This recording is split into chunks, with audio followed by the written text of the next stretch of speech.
महायुतीचे उमेदवार विजय बापू शिवतारे यांच्या बाईक रॅलीला दत्तनगर आंबेगाव परिसरात उत्स्फूर्त प्रतिसाद। पुरंदर हवेली महायुतीचे उमेदवार विजय शिवतारे यांच्या प्रचारार्थ दत्तनगर, आंबेगाव, जांभूळवाडी, भारती विद्यापीठ परिसरातील सर्व शिवसैनिक, भाजप पदाधिकारी, Republican party of India Athawale गट आणि मित्र पक्षातील मान्यवरांनी बाईक रॅलीचे आयोजन केले होते। या रॅलीस दत्तनगर परिसरातील नागरिकांनी उत्स्फूर्त प्रतिसाद दिला असून विजय बापू शिवतारे यांच्या विजयाचा निर्धार देखील त्यांनी केला। परिसरातील विविध समस्या सोडवणार असल्याचे उमेदवार विजय शिवतारे यांनी यावेळी सांगितले। यावेळी आंबेगाव बुद्रुक येथील छत्रपती शिवाजी महाराजांच्या अश्वरूढ पुतळ्यास पुष्पहार अर्पण करून शिवतारे यांनी अभिवादन केले। उमेदवार विजय शिवतारे यांच्या स्वागतासाठी दत्तनगर चौक येथे फटाक्यांची आतिषबाजी करण्यात आली, तसेच भव्य पुष्पहार आणि जेसीबीतून फुलांची उधळण करण्यात आली। रॅली मार्गावर ठिकठिकाणी विजय बापू यांचे स्वागत करण्यात आले। यावेळी युवा संवाद न्यूजशी बोलताना काय म्हणाले विजय शिवतारे ते पाहूया। की 2009 ते 2014 विरोधी आमदार म्हणून मी काम केलं आणि 2014 ते 2019 सत्ताधारी आमदार आणि मंत्री म्हणून मी काम केलं। 14 ते 19च्या दरम्यान जवळजवळ 4,500 कोटीची कामं, मोठमोठी कामं मी करू शकलो आणि त्याच्यामुळे लोकांना एक सवय झाली।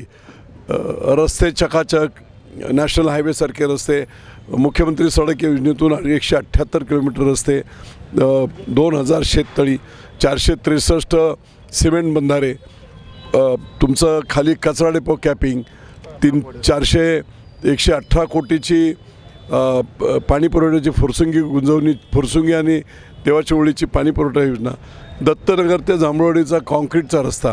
लोकांना सवय लागल्या होत्या की प्रचंड मोठं काम पाहण्याची आणि पुढच्या ह्या 5 वर्षामध्ये महाविकास आघाडीचं सरकार असताना, सत्ताधारी पक्षात असताना देखील विद्यमान आमदार काहीच करू शकले नाहीत। पुढच्या 5 वर्षात म्हणजे मला निधी देत नाही आणि म्हणून कलेक्टरच्या ऑफिसच्या समोर जाऊन आंदोलन करत, मला निधी देता येत नसेल तर पुरंदर हवेलीला स्वतंत्र देश घोषित करा, इतका बालिशपणा हा त्यांनी केला। त्यामुळे संतापलेले आहे संपूर्ण मतदार। कोणत्याही परिस्थितीमध्ये तुम्ही प्रचार आणि इतर सर्व गोष्टीत पाहिलं तर कुठेही त्यांचा नामोनिशाण नाही। गावोगावच्या बैठकीला गेले तर 5 लोकसुद्धा गावामध्ये जमा होत नाही अशी परिस्थिती आहे। आणि त्याच्या उलट 5 वर्षाचा जो सत्तेचा आनंद आणि सत्तेचा उपयोग लोकांनी जो घेतला होता पूर्ण मतदारसंघाने, त्यांना परत स्वराज्य मिळवायचं आहे, परत मी आमदार होईल, मंत्री होईल आणि त्याच्या माध्यमातून मतदारांना आणि मतदारसंघाला मदत होईल, ही भावना निश्चितपणे संपूर्ण मतदारांची आहे।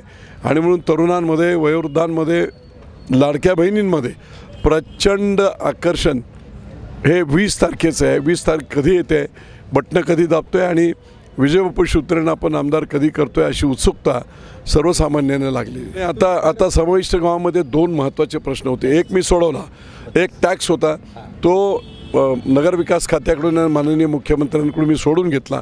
ग्रामपंचायतचा जेवढा टॅक्स होता त्याचा डबल टॅक्स फक्त घ्यायचा, 15 पट 20 पट टॅक्स घेत होते, तो रद्द करण्यात आलेला आहे।